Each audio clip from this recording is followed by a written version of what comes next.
सवाल ये है कि ईरान अमेरिका इजराइल युद्ध कब रुकेगा? विश्व के सामने खड़ी आर्थिक चुनौती क्या और बड़ी होगी? ट्रंप के वॉर प्लान का अल्टीमेट गोल है क्या? फिलहाल तो दुनिया सिर्फ एक दर्शक है। आसमान से बरसते अंगारों और उठते गुबार के बीच ईरान पीछे हटने को तैयार नहीं, न ही इजराइल और अमेरिका। ईरान ने युद्ध के तीसरे हफ्ते के बाद एक बड़ा हमला इजराइल के न्यूक्लियर रिसर्च सेंटर वाले शहर दिमोना में किया है। मिसाइल हमले में 40 से ज्यादा लोग घायल हुए हैं। हालांकि आईएईए ने किसी भी तरह के रेडिएशन से इनकार किया है, लेकिन फिलहाल जो असली टेंशन है वो है स्ट्रेट ऑफ हॉर्मुज, जिसे ईरान ने बंद कर रखा है अमेरिका और अपने दुश्मन देशों के लिए। और ट्रंप ने ईरान को 48 घंटे का अल्टीमेटम दे दिया है।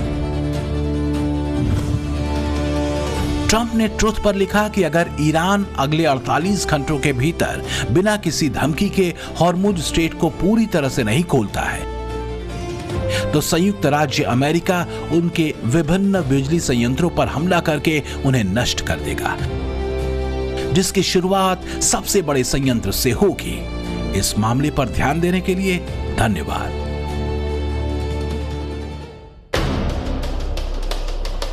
क्या ये ट्रंप की सिर्फ गीदड़ भभकी है या वाकई ट्रंप ऐसा करने जा रहे हैं? अगर ईरान ने हॉर्मुज स्ट्रेट को नहीं खोला तो क्या होगा?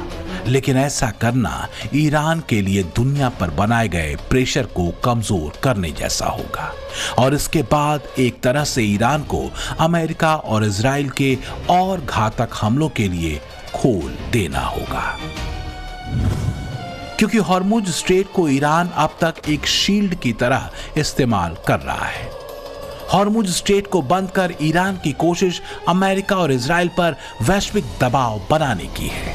हॉर्मुज स्ट्रेट बंद होने से तेल की कीमत जो पहले 70 से $75 प्रति बैरल थी, वो 110 से $126 प्रति बैरल तक पहुंच चुकी है।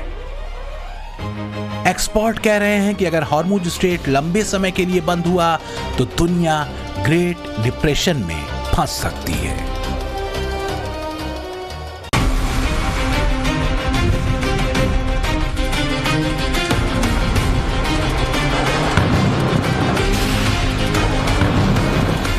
ट्रंप खुद तो फंसे ही हैं, दुनिया को भी मुसीबत में फंसा चुके हैं। हालांकि ट्रंप को अब यह समझ आने लगा है कि जंग में उतरना और जंग से बाहर निकलना दो अलग बात है।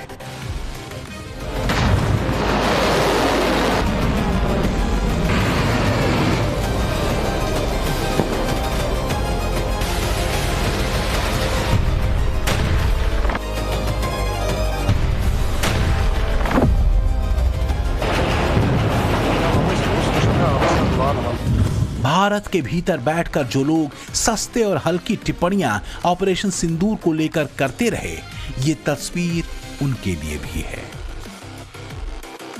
बीते 4 साल का ये रिकॉर्ड देखें जो बड़े और गंभीर संघर्षों की है। 24 फरवरी 2022 को रूस यूक्रेन जंग शुरू हुई थी, जो अब तक जारी है। जबकि पिछले साल अप्रैल में हुए आतंकी हमले के बाद भारतीय सेना ने पाकिस्तान में ऑपरेशन सिंदूर चलाया।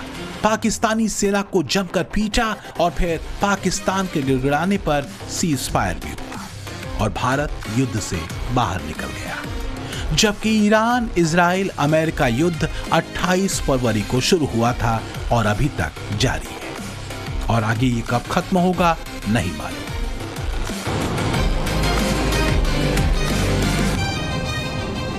ट्रंप लाख डींगे हाँक ले, लेकिन वो भी जानते हैं कि ईरान अब उनके गले का वो निवाला बन चुका है जिससे वो न निगल सकते हैं और ना ही उगल सकते हैं। हाँ, फेस सेविंग के लिए लंबे चौड़े उलूल जुलूल तर्क जरूर लड़ सकते हैं, और वो वही कर भी रहे हैं।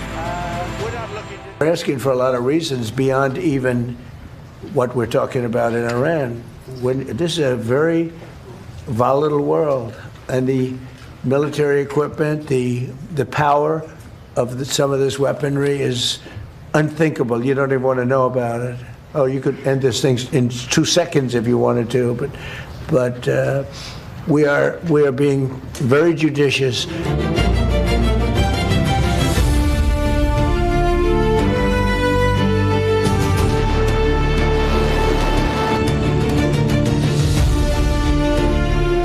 ये सच है कि ईरान की हैसियत अमेरिका के सामने कुछ भी नहीं, ठीक वैसे ही जैसे भारत के आगे पाकिस्तान की औकात।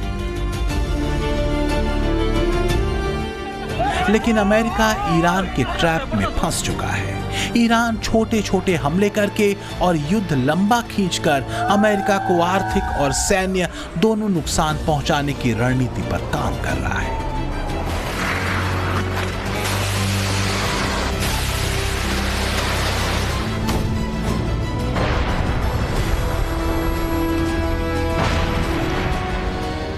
ऑपरेशन सिंदूर के दौरान पाकिस्तान भी यही करना चाहता था, लेकिन भारत ने अपने टारगेट हिट किए, पाकिस्तानी सेना के एयर बेसेस को तबाह किया, अपना गोल अचीव किया और पाकिस्तान के सीज फायर चिल्लाने पर भारत युद्ध से बाहर भी निकल गया।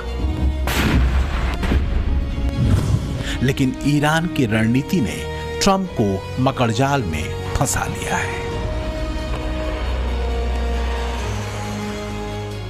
ट्रंप का प्लान यह है कि अगर ईरान ने हॉर्मुज स्ट्रेट नहीं खोला तो अमेरिका खार्ग आइलैंड पर कब्जा कर लेगा। खार्ग आइलैंड पर अमेरिका हाल ही में बम फोड़ चुका है ताकि ईरान हॉर्मुज स्ट्रेट को खोल दे, लेकिन ईरान ने भी अभी तक हॉर्मुज बंद किया हुआ। लेकिन अब अमेरिका ने अपने 2000 मरीन जवानों को इस आइलैंड की तरफ रवाना कर दिया है। रिपोर्ट है कि इस जहाज को सिंगापुर से ईरान की तरफ बढ़ते हुए देखा गया है। अमेरिका के रक्षा मंत्री पीट हेग्सेथ ने ईरान को धमकाते हुए कहा कि अगर ईरान हॉर्मुज के रास्ते में अड़ंगा डालेगा तो अमेरिका उसके उस खार्ग आइलैंड पर कब्जा कर लेगा। लेकिन ईरान कह रहा है कि कुछ भी करके देख लो, ईरान झुकेगा नहीं। ईरान तो वेट कर रहा है, ईरान बैठा हुआ है कि तुम भेजो अपने सैनिक। जो ड्रोन हम अमेरिका तक नहीं भेज पा रहे, जो मिसाइलें हम अमेरिका तक नहीं मार पा रहे, तुमको ईरान के लोगों को मारने में मजा आता है। ईरान कह रहा तुम भेजो ना, हम मार के बताते हैं तुम कैसे तुम्हारे सैनिकों को मारेंगे। सिर्फ अमेरिका के संसाधन, अमेरिका का पैसा ही बर्बाद होगा, ईरान कह रहा अगर तुम ये सब करोगे। ईरान युद्ध लड़ने के लिए ट्रंप ने अमेरिका में $200 बिलियन मांगे।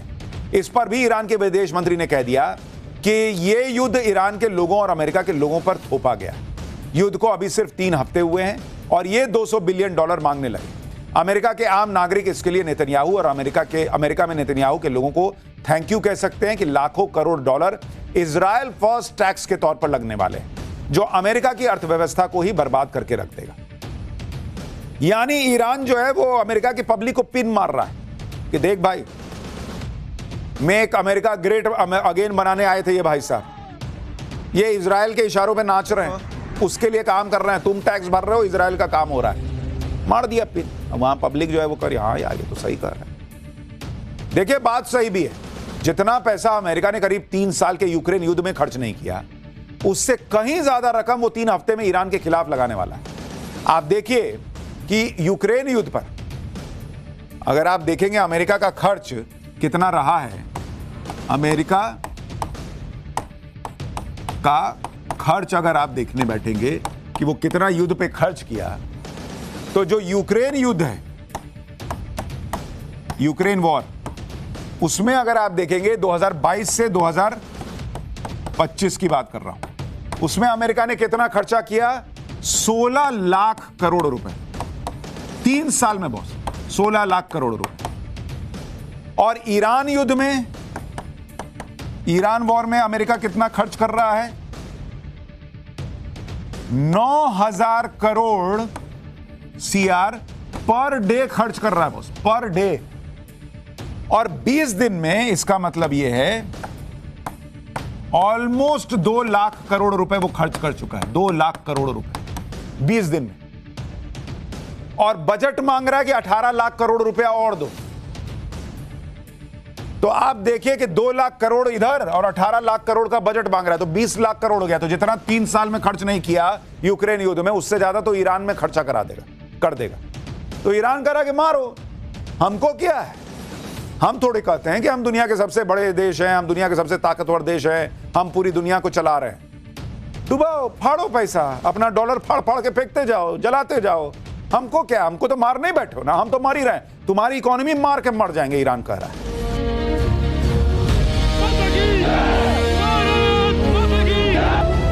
चाहे युद्ध हो या कूटनीति, चाहे आर्थिक संकट का दौर हो या फिर महामारी, मोदी की नीति ग्लोबल लेवल पर अचूक साबित हुई है। खासकर मुश्किल दौर में चल रहे विश्व के लिए यह किसी सफल डॉक्ट्रिन से कम नहीं। आजमाई गई मोदी डॉक्ट्रिन। यही वजह है कि ईरान युद्ध में शांति की कोई राह अगर दुनिया को दिख रही है तो वो राह भारत से होकर जाती है। पश्चिम एशिया में जारी तनाव के बीच ईरान के राष्ट्रपति मसूद पेजेशिकियान ने शनिवार को पीएम मोदी से टेलीफोन पर बात की। इस दौरान दोनों नेताओं ने द्विपक्षीय संबंधों के साथ साथ क्षेत्रीय और अंतर्राष्ट्रीय घटनाक्रमों, खासकर अमेरिका इजराइल की ओर से ईरान के खिलाफ जारी सैन्य कार्रवाइयों के बारे में चर्चा की। ईरान का रुख साफ है, वो किसी भी कीमत पर अपनी रक्षा करेगा। पीएम मोदी से फोन पर बातचीत में पेजेशिकियान ने कहा कि ईरान वैश्विक नेताओं के साथ फोन पर या आमने सामने बातचीत करने के लिए हमेशा तैयार है, ताकि उसके शांतिपूर्ण परमाणु कार्यक्रम की निगरानी और सत्यापन को सुनिश्चित किया जा सके। उन्होंने पश्चिम एशिया के देशों के साथ मिलकर एक क्षेत्रीय सुरक्षा ढांचा बनाने का प्रस्ताव भी रखा, जिसका उद्देश्य बिना बाहरी हस्तक्षेप के सहयोग के जरिए शांति और स्थिरता स्थापित करना हो। पीएम मोदी ने शांति और वार्ता से मौजूदा तनाव को हल करने की बात ईरानी राष्ट्रपति पेजेशिकियान से की। इसके साथ ही मोदी का फोकस स्ट्रेट ऑफ हॉर्मुज के तनाव को भी कम करने पर रहा। अगर देखें तो हॉर्मुज स्ट्रेट की टेंशन से तेल और एलपीजी जहाजों की आवाजाही पर असर पड़ा है, जिससे तेल के दामों में जबरदस्त उछाल आया है। 23 से 16 मार्च के बीच ऑस्ट्रेलिया में तेल के दामों में 32% की बढ़ोतरी हुई, अमेरिका में 24%, सिंगापुर में 21%, स्पेन में 19%, जबकि इसके उलट भारत और ब्राजील में ईंधन कीमतों में फिलहाल कोई बढ़ोतरी नहीं हुई, क्योंकि यहां दाम सरकारी नियंत्रण में है। प्रीमियम पेट्रोल के दामों में 2 रुपए की बढ़ोतरी को छोड़कर।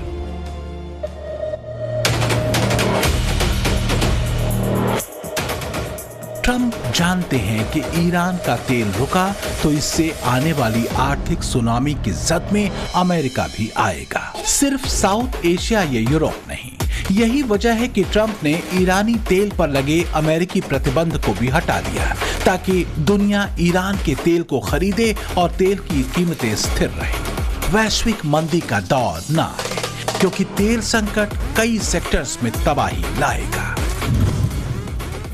बड़ी बड़ी मैगजीन और अखबार लिख रहे हैं कि ये ट्रंप का ऑपरेशन एपिक फ्यूरी नहीं है, एपिक फेलियर दिख रहा है।